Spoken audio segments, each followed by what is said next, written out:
Welcome to the League of Women Voters Meet the Candidates Forum, a program produced by the League in collaboration with WTJX for the past 25 years.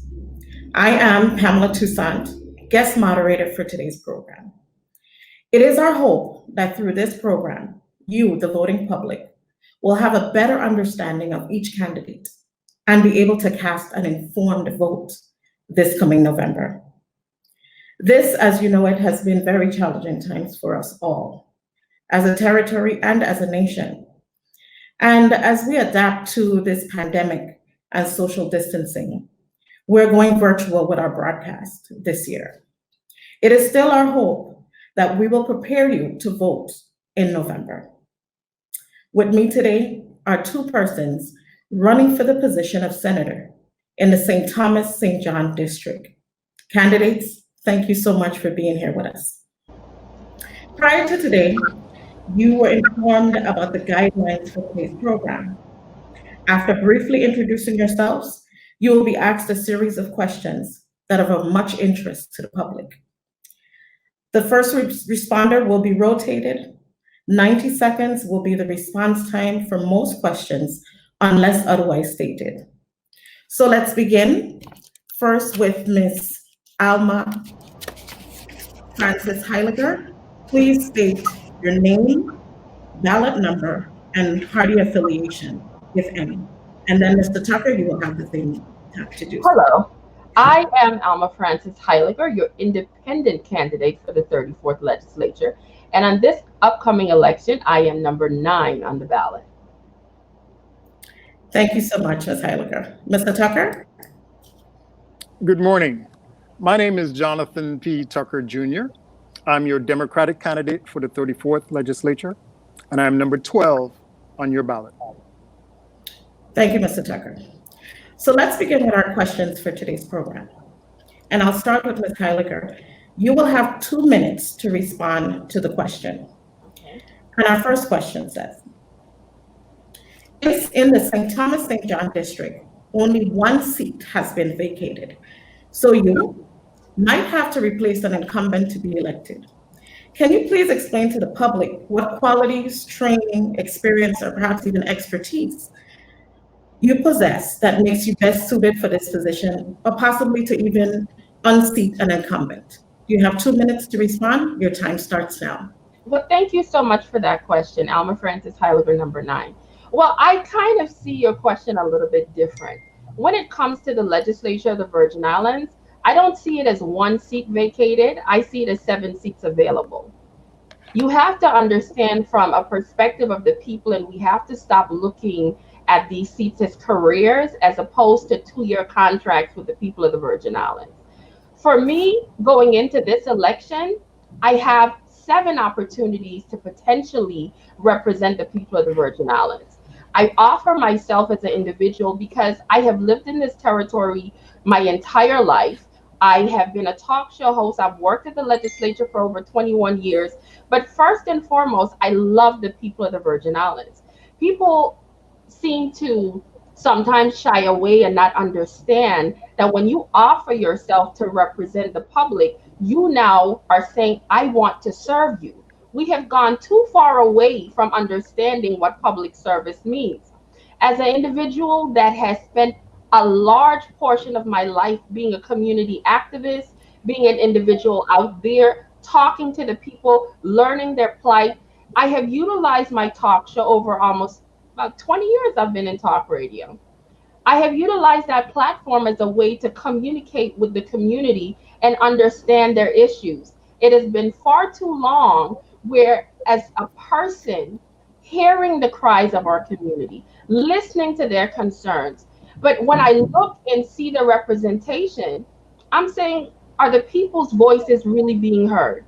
I want an opportunity to walk into those doors of the legislature as a senator and say, I am here with a strong force of 100,000 people behind me saying, I am your voice.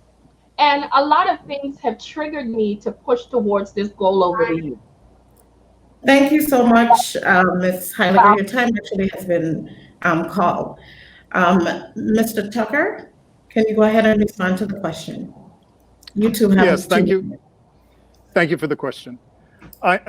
First off, I just want to say that I'm passionate about once and for all solving the vexing problems that confront the people of our territory. I believe that the goal and the objective for the November 3rd election is to hire a group of senators who can best represent the people of this territory and bring different skills to the table that will once and for all solve some of the vexing problems that we're confronted with. I think the era of voting for individuals based on popularity, because of the crisis that we're facing right now, we have to look at that this time. I think this time around, competence is going to be the marquee for the choices that are made in terms of the 7 senators that are elected in the St. Thomas St. John district. I believe, based on my history and my experience working in the government since 2012, actually 2007, I believe that my experience gives me a leg up in terms of the other aspirants because I've actually solved problems within government. When I was at the Lieutenant Governor's office, I solved problems in regards to the real property tax system. I took a system or process that took 3 weeks to complete, and I brought that process down to 3 days. At the office of the Lieutenant Governor, again, we began the process of upgrading their system. Right now, the Lieutenant Governor's office is still benefiting from some of the systems and platforms that I put into place. At the IRB, Internal Revenue Bureau, I came to the Bureau where there were problems that they were facing with systems, projects that were stymied. And I came in and I immediately made an impact and completing those projects. And because of that, the Bureau is able to collect revenue and do what it needs to do to fulfill its mission. Thank you. Thank you so much, Mr. Tucker. In the upcoming elections in November, there will be a referendum question that asks if a constitution should be held to adapt the revised Organic Act, or at least portions of it, as the constitution for the Virgin Islands. What is your opinion on this referendum question? You have 90 seconds to respond. Thank you. Thank you for the question. I believe if you look at the legislation, I took some issue with the way the legislation was worded. It doesn't, to me, speak to a guarantee that the legislature will be bound based on the decision that the people make. So that's a problem with the legislation. To me, it seems open in regards to what the end result will be. I think the people in the community want it to be binding. Whatever they vote would be the outcome that the legislature would be forced to pursue. But the law as it is written does not say that. And that's a problem. I believe that having a referendum asking the question, should we adopt the revised Organic Act as our first constitution, is a good one. However, it does not prevent the legislature and the people of the territory from once and for all solving the problem in regards to delivering on the promise of a constitution for the territory. It is a step. It is not the ultimate or final step. It's a step that should be taken. However, it does not go far enough. I think that the legislature should once and for all deliver on the promise of a constitution. So it is just step one from my perspective. Thank you. Thank you so much for that response. Ms. Heyliger, same question. Go ahead. My first step into political arena was actually running for a seat on the 5th Constitutional Convention. That particular attempt showed me quite a bit of things. First and foremost, we as a community need a constitution. It is no longer an option. I think with that particular constitution and how it ended out, where the document went to Congress, it came back. There were certain things, I think there were 9 points between our then President Barack Obama and Congress stated we had to check those things. I think as a community and that particular constitution, they should have, in my opinion, taken the time out to potentially remove those things, send the document forward, and allow the people to vote on a piece of document that I believe could have passed through.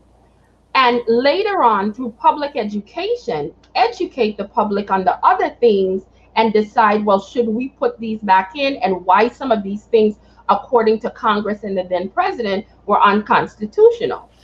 My concern is that, as the previous speaker, Jonathan, said, a binding referendum and a non-binding referendum are two completely different things. You can put something on the general election and ask my opinion on it, and that's it. But if it's not binding to guarantee you're going to do it as a legislature, it really makes no difference. I believe if that question is going to be there, as they have said it will be, I think they should have made sure that it was binding, that if the people decide that this is something they want to do, the legislature doesn't have the option to look at it as nothing more than a public poll, as opposed to an actual referendum put forth by the people to say, we need you, our voice, to go and execute. Thank you so much for that response, candidates. And Ms. Heyliger, I will start with you. You have 90 seconds, and let me read the question.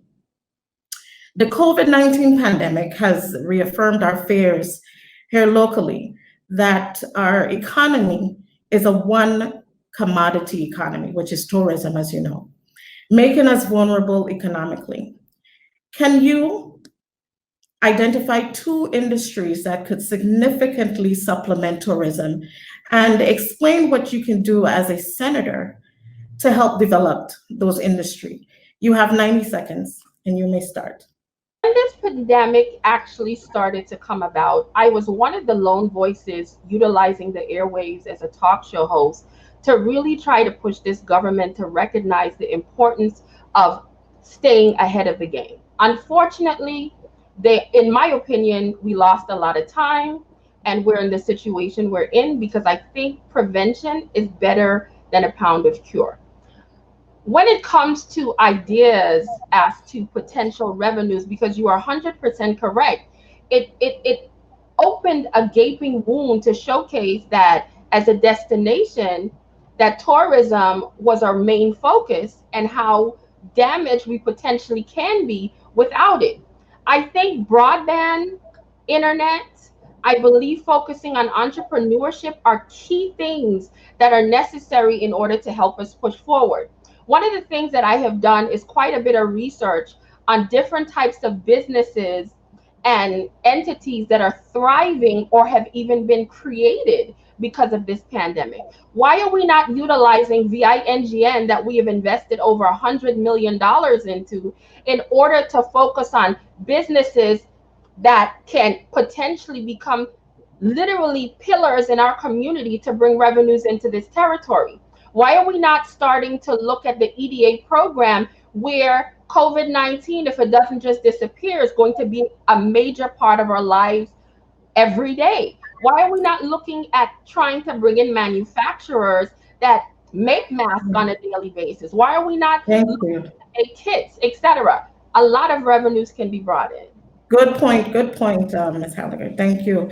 Mr. Tucker, let's hear your position on that question as well, as it relates to diversifying our economy here in the territory. And again, you have 90 seconds to respond. Thank you for the question. I believe that enhancing the technology sector is the industry that can be to get us to a degree of balance in terms of the economy. We have invested, as Ms. Heyliger said, $100 million plus into our fiber infrastructure. And I think it's time for the government of the Virgin Islands to leverage that investment to maximize the benefit of our infrastructure to the benefit of the economy and to the benefit of the people of this territory. Just like the government enticed rum companies to come to the territory, the government should also entice technology firms to come to the territory with the benefit of access to our broadband network. For example, many of the technology companies now, the Dells, the Microsofts, etc., they have their call centers stationed in South America. It would be in the government and the people of the territory's interest to reach out to those technology firms and entice them the same way like we entice the rum companies to come to the territory, entice them to move their call centers from South America and set up their call centers in the Virgin Islands. We have a multilingual community in St. Croix.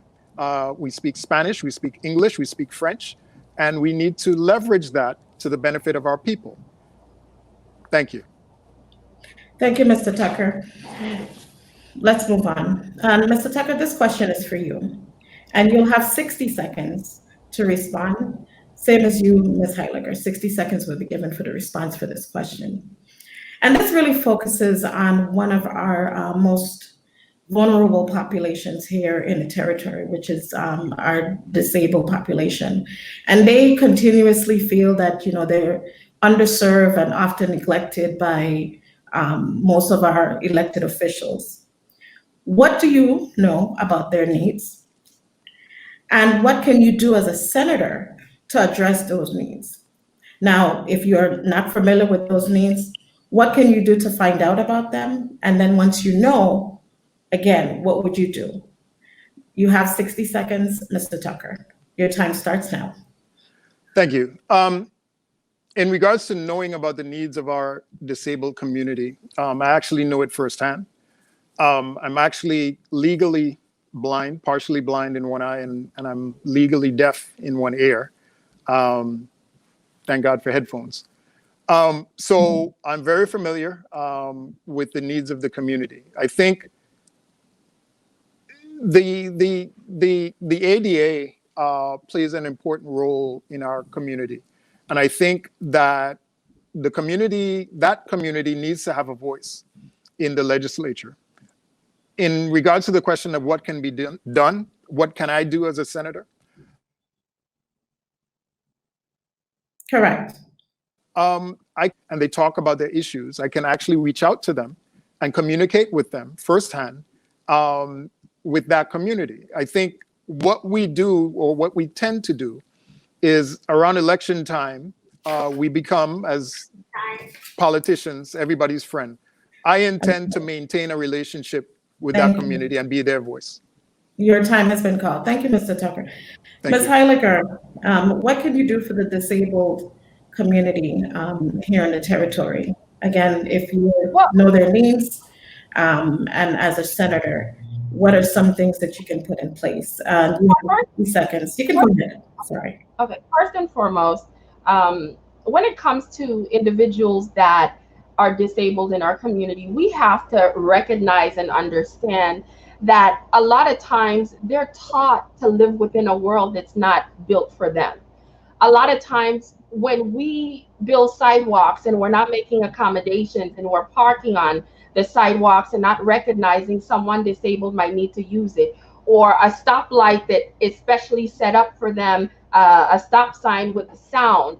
It's a lot of things that are already on the books, a lot of things that already exist. But if we as individuals that are in leadership are not making sure that these things are followed, they're not in place, we are now just as comparable for not making sure that their lives are being better. Now, another thing quickly when it comes to the disabled, one of the pet peeves I have had is making sure people in this territory have SSI benefits. When it comes to SSI benefits, for some of you, the supplemental security income, unfortunately, Congress does not feel they should extend it to us in the territory.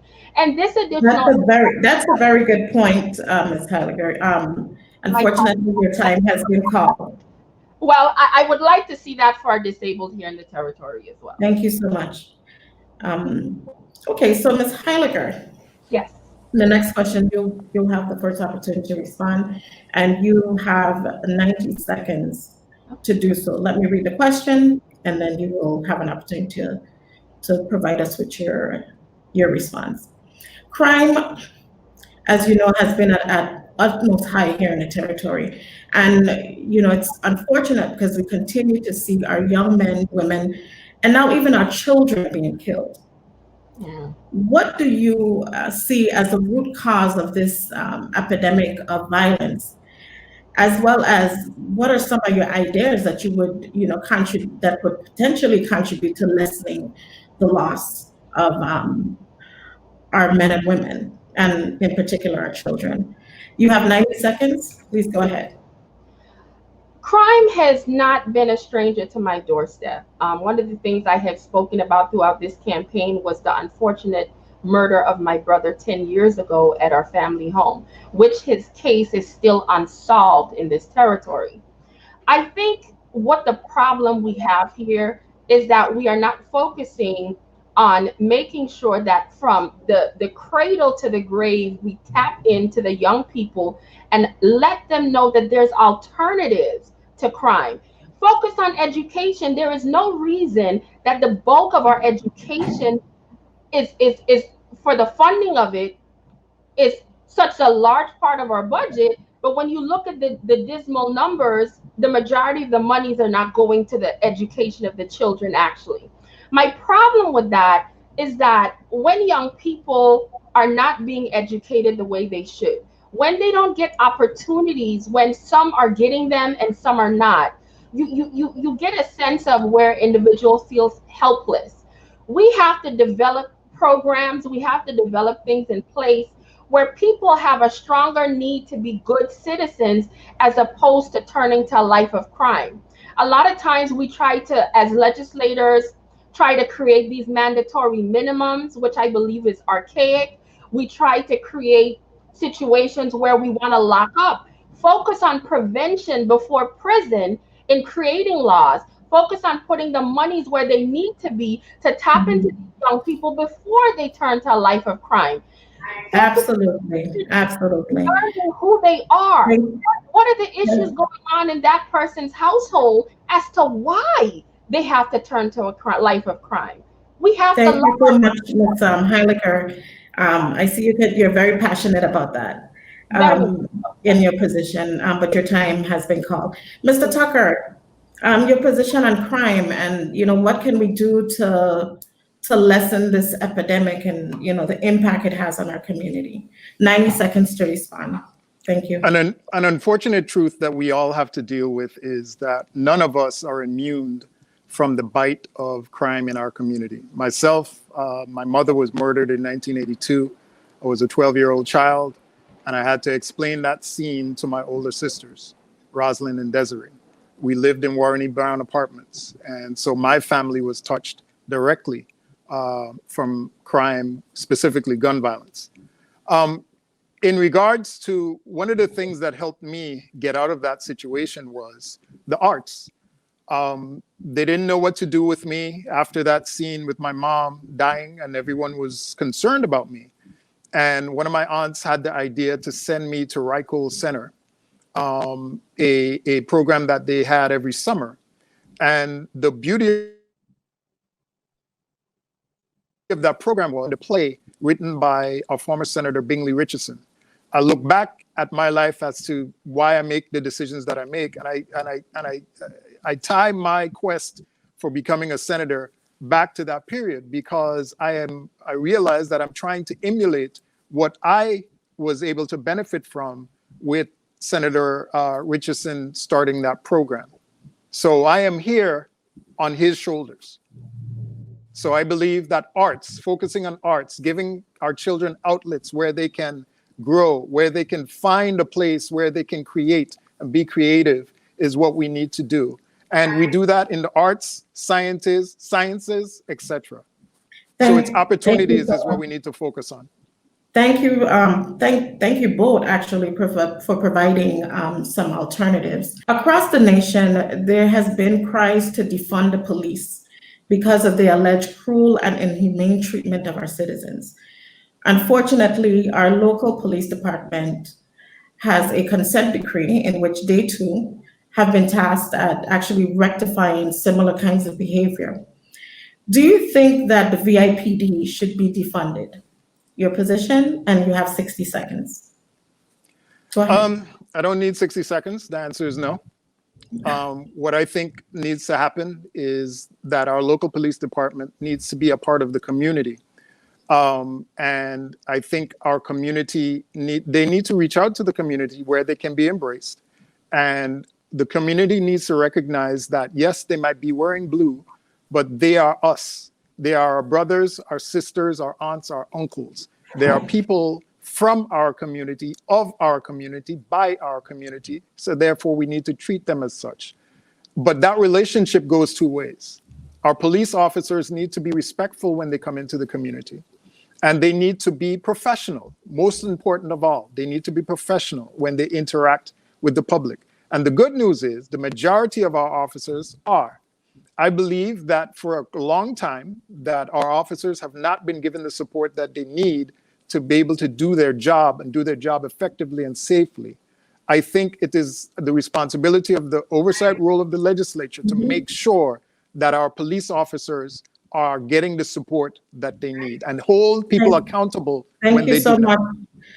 Thank you so much, Mr. Tucker, for that response. Ms. Heyliger, what is your position on defunding VIPD, as many other states in the nation have been looking towards? I think because of the national conversation of Black Lives Matter and many other issues, this has become a major topic. But for me, defunding is not an option.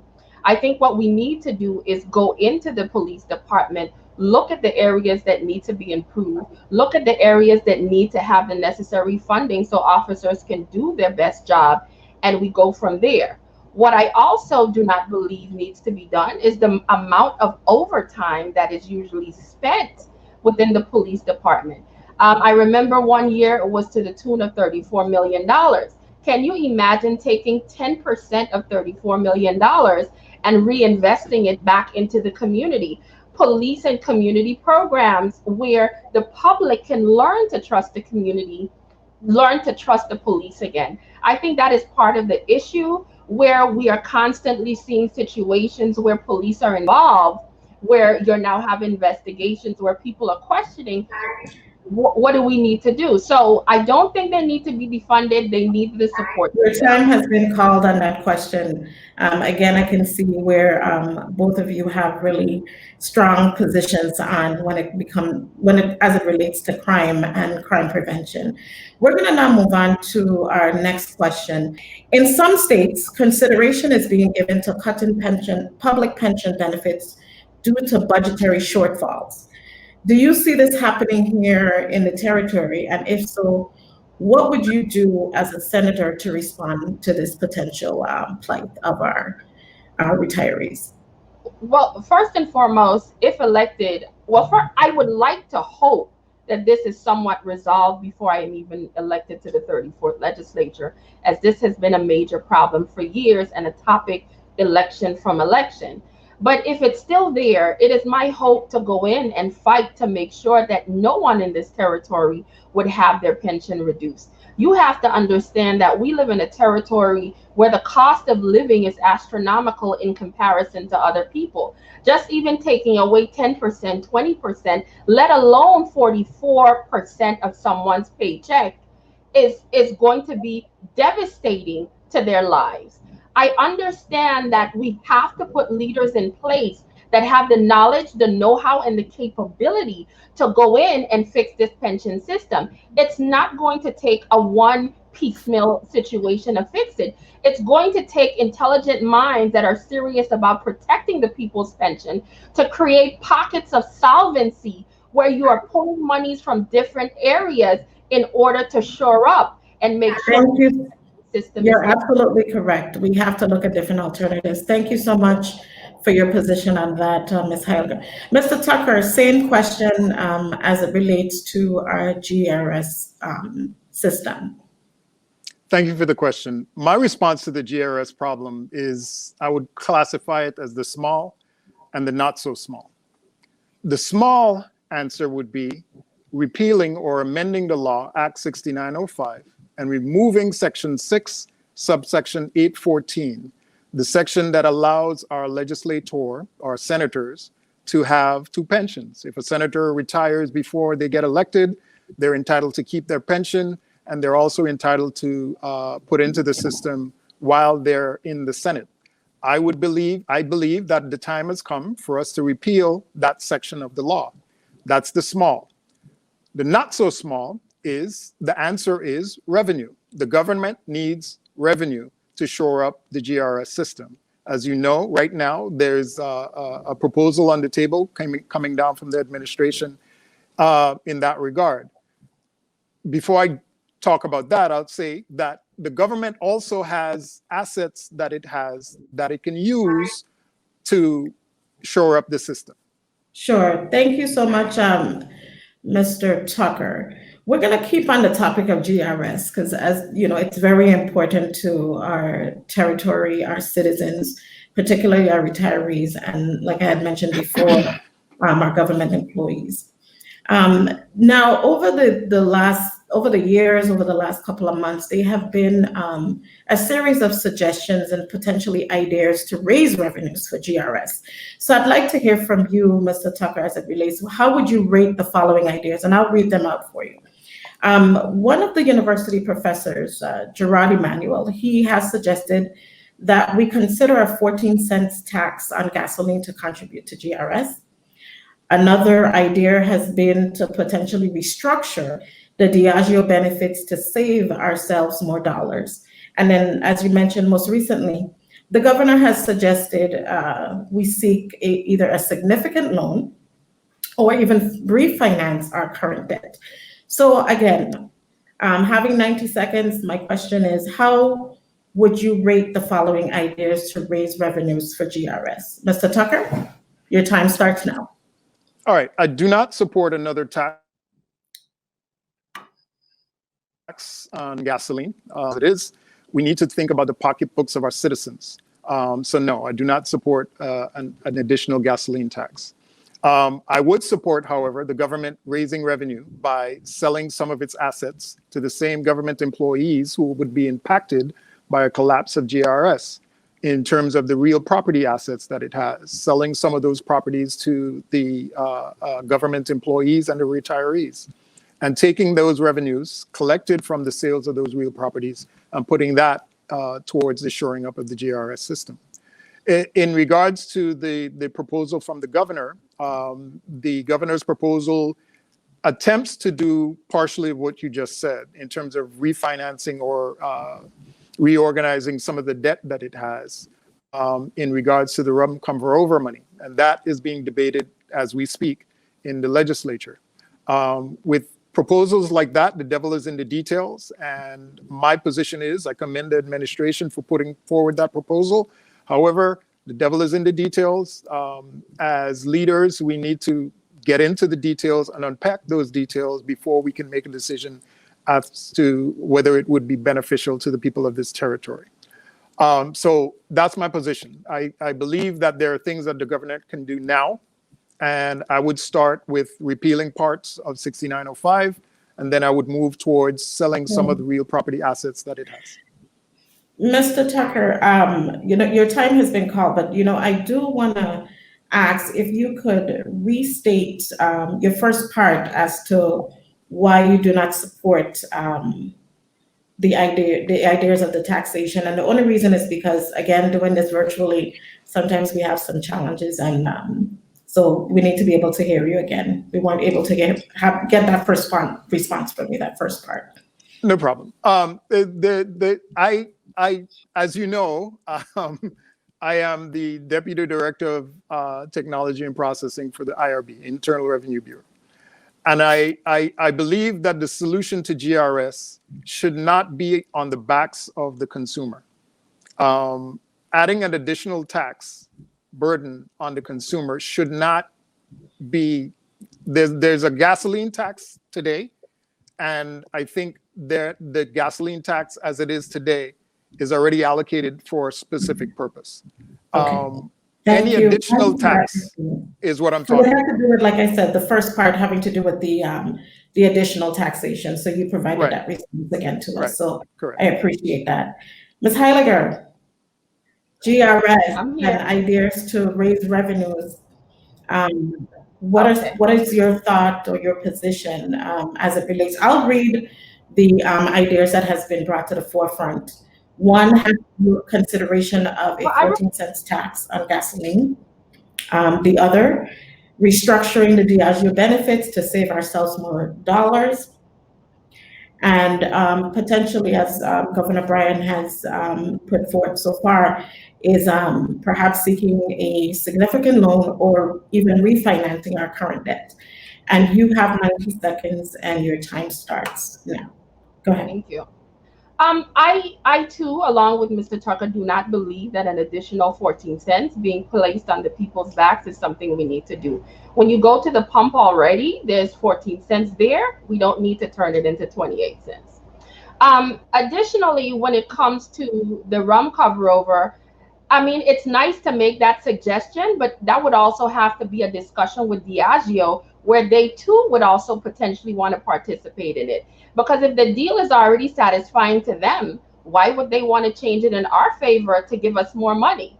But I am an optimist, and I believe that if it's an option that we can do, we should definitely go and see if we could restructure that discussion. I believe what's happening right now because of COVID-19, our government is running on, I believe it's 30% reduced capacity because they had to cut the cost they're putting out. Now, hopefully, once we are able to build back up, what is wrong with us saying, okay, we might have to put back in 20%, but say that 10%, 15% that we are currently living under right now, and put that towards GRS.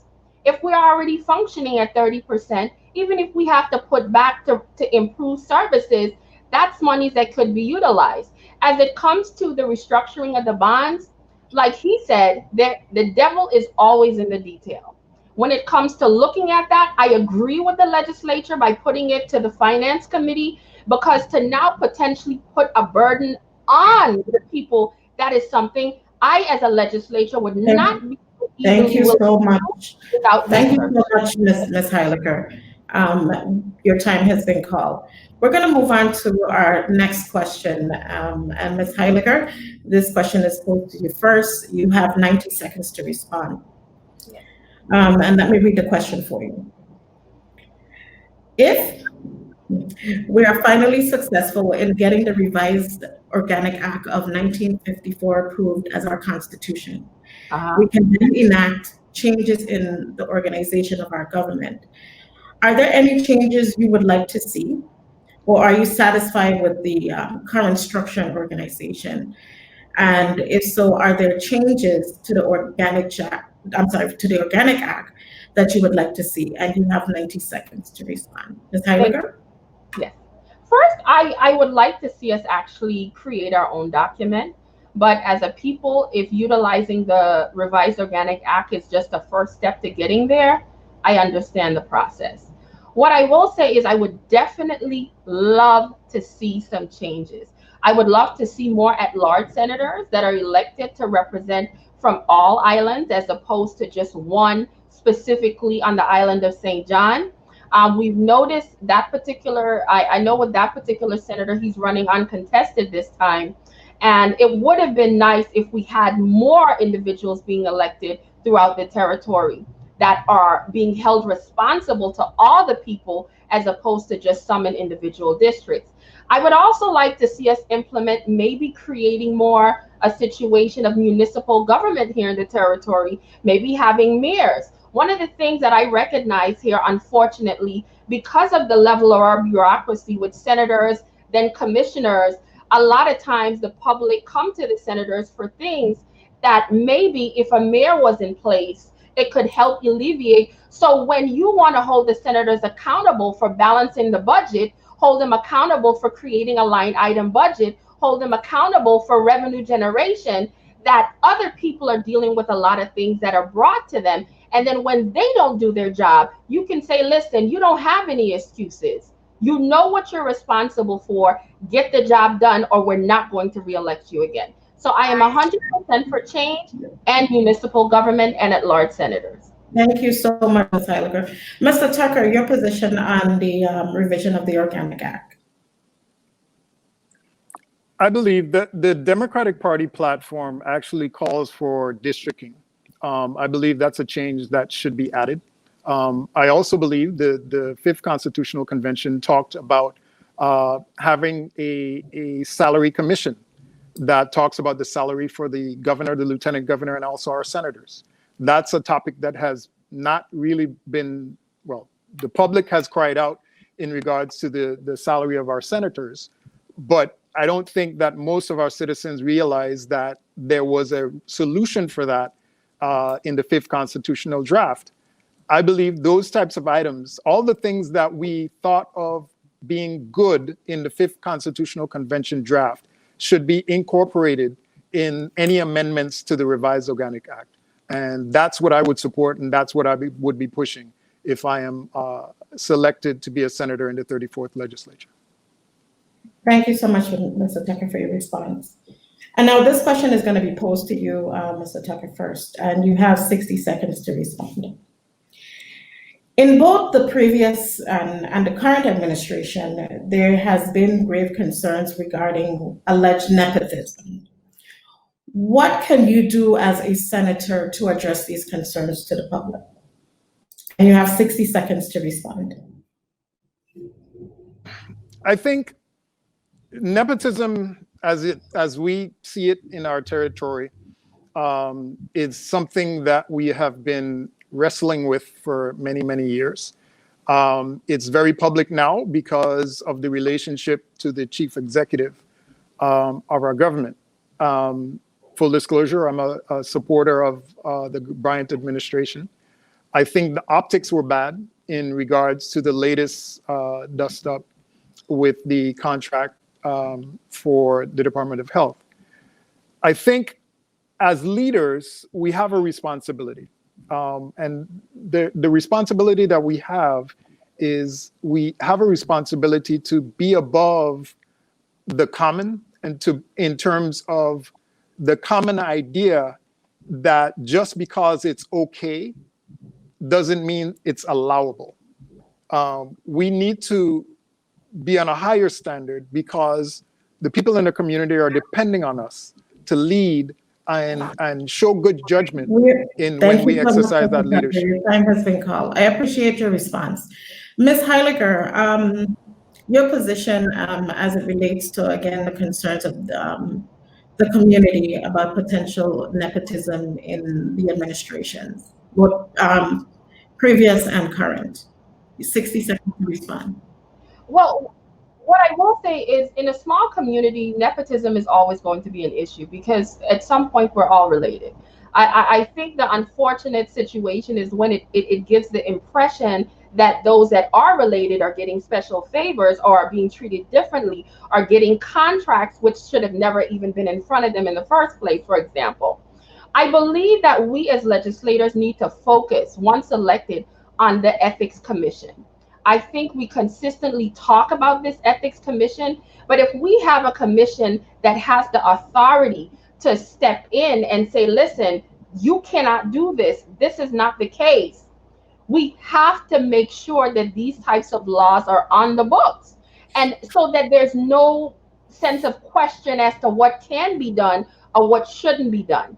And it should never be a situation where people feel like, why am I seeing something so blatantly happening in front of me when it comes to nepotism, but yet I am not getting these opportunities? Thank you for that, Ms. Heyliger. Thank you so much. I really want to get back to the issue of crime, and in particular, looking at the bill that Senator Jackson had proposed about establishing an Office of Gun Violence. How, if you were given an opportunity as a senator, how would you have voted on that bill, and why? Ms. Heyliger, you have 60 seconds to respond. Thank you. My vote would have been no. I personally think that the Office of Gun Violence within the governor's office is nothing more than another level of bureaucracy that is not needed. What we need to be focusing on, potentially utilizing that $2 or $3 million, is shoring up and making sure other things are available, such as programs to make sure that gun violence is not a problem in our territory in the first place. We have too many laws on the books that already exist that could do exactly what this Office of Gun Violence is purporting to do. So why would we be creating a whole nother level of bureaucracy for no reason? I listened to the commissioner and several individuals come before the legislature when that bill was being proposed. And many of them said, we already do some of these things. I am on a board of a particular organization that goes out into the community, filled with individuals that speak to the victims, that talk to people, that do a lot of the things that already they want to put in this gun violence, Office of Gun Violence program. Utilize the laws that are in place. Your time has been called, and find the criminal. Ms. Heyliger. Thank you. Thank you. Mr. Tucker, your position on the bill that was proposed by Senator Jackson. If I was in the legislature when it was put forward, I would also vote no. I believe that it is redundant, and I believe that Ms. Heyliger is correct, that there are portions of the police force that actually do that right now. So we do not need another layer of bureaucracy, and we do not need feel-good legislation. I don't believe in that. I think it's counterproductive and it's a waste of resources. When you have limited resources, every dime that you spend needs to be impactful and effective. I think the money would be better spent investing it in programs like jobs programs for some of our young people who feel that they have or lack opportunities. I think the advent of the gun is, unfortunately, our young people on the street look at the gun as the only access to power that they'll ever have in their lifetime. We need to give them an option. We need to show them that real power is not what you get with a gun. Real power is when you get a degree. Thank you so much for that, Mr. Tucker. And I want to shift to another pillar of concern here in the territory, which has to do with education and health. Mr. Tucker, this question is for you first. You have 90 seconds. Let me read the question, and then you'll have an opportunity to respond. What areas in either our education system or in our healthcare system would you like to affect through your position as a senator, and why? Mr. Tucker? Unfortunately, I only heard the second part of that question, so if you could kindly repeat it. I'll repeat it for you again. Thank you. Sure. What areas in either education or health would you like to affect through your position as a senator, and why? 90 seconds. Thank you. I think in regards to health, one of the things that I'd like to see is we need to do more in our community in regards to mental health in our community. I believe that it is time for us to have a top-of-the-line mental health facility in the St. Thomas St. John district and also in St. Croix. My proposal would be to in this rebuilding of our medical infrastructure, I think we need to think about having a health campus facilities, and we need to think and look at Newt Hansen Memorial and do some renovations to that to become our mental health facility in the territory or in the St. Thomas St. John district. That's one thing. The other thing that I would want to do with this new normal, dealing with the COVID situation, I think we need to look hard at the way we're delivering quality education in our territory. I think the fact that our children are not going to be physically in school gives us an opportunity to do more, better things in terms of delivering quality education for our children. Being from a technology background, I think I can apply my skills in that area to help improve the conditions for delivering quality education in this territory. Thank you, Ms. Heyliger. I'm sorry, Mr. Tucker. Ms. Heyliger, your position as it relates to areas of either education or health that you would affect through your position as a senator. One of the things I actually had a discussion this week earlier had to do with also mental wellness as it relates to COVID-19 and how the impact it has had on this community. People are looking at a new way of life. Some people are dealing with the loss of their jobs. Some people are in unemployment lines. Some people are dealing with the loss of their loved ones. And I don't think there's enough emphasis that's being focused on the depression and a lot of things people are dealing with because of this new normal. I think as a government, we have to do better and focusing on the mental wellness of our people. I also want to touch a little bit on cancer. One of the things I discussed earlier this week as well had to do with, wait a minute, why do we have a cancer center and so many of our residents have to leave out of this territory for treatment? Why did we invest all of this time fundraising, but we're caught up in scandals where some of the money is being siphoned off to pay people for things that they should have never been gotten paid for? It's a lot of things happening in our community, and if you do not have strong leaders in place to be a barrier to stop some of these things, they're going to continue. When it comes to education, I grew up in a time where I wasn't enclosed in air conditioning. Why are we not going towards being outdoors with our children? Let them breathe some fresh air. Let this COVID pass through and not put us in a situation where their health is at Thank you. Absolutely, absolutely. Wow, time has moved so quickly that we're actually at our final question and also an opportunity to give your final thoughts. I will start with Mr. Tucker, and you have 60 seconds.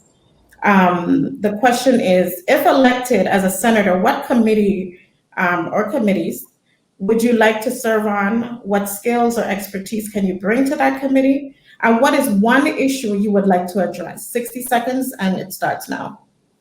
Mr. Tucker. I would like to serve in government operations, and the skills that I would bring to that is basically looking at the processes for the different agencies. Also, in terms of dealing with our infrastructure, I would bring some background in terms of problem solving, being able to look at some of the processes that we're using in government and making improvements where we can. I also would want to serve on the Finance Committee. As you know, the legislature's big responsibility is the budgeting process. I would be looking at the key performance indicators that the agencies put forward to the legislature and making some recommendations from the Senate in regards to holding agencies accountable when they consistently do not meet their KPIs, their key performance indicators. I think we are too lax in regards to holding people accountable. Mr. Tucker, thank you so much. Ms. Heyliger, and you have 60 seconds to respond. We're coming close to the end, so go ahead, Ms. Heyliger. Well, for me, the two committees I personally would like to go on would be education and also government operations. I see with government operations as a doorway to getting into all of these agencies, learning what their issues are, knowing what needs to be improved, understanding what the employees are dealing with, so that when it comes to budget time, that we could create a line item budget that could specifically go towards these agencies to provide the very services to the public, because that is the entire purpose of government, to be public servants. When it comes to education, for me, this is not only dealing with our young people's education today, but understanding that this eats up the largest part of our budget and making sure through line item budgets, once again, the money gets to the children. Because at the end of the day, these children are going to be the very people that are going to be dealing and running our government in the future. And if we do not guarantee that they have the education that they need, we're going to be in big trouble. Thank you so much for that, Ms. Heyliger. Thank you both for your responses.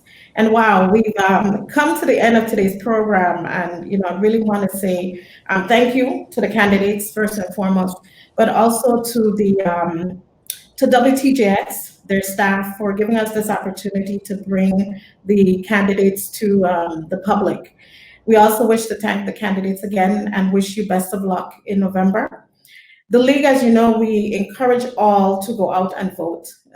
This year in particular, 2020 marks the 100-year anniversary of the 19th Amendment that actually granted some women the right to vote. Let us all exercise that right. It's a right that so many in other countries don't have. Also to remember that there will be a referendum question on the ballot having to do with a constitution for the Virgin Islands. Look out for future announcements by the League. I'm actually right here on WTJX.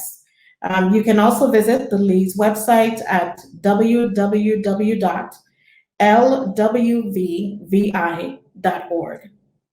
I am Pamela Toussaint, and I want to thank you for joining us and watching this program. And please remember to go out in November and vote.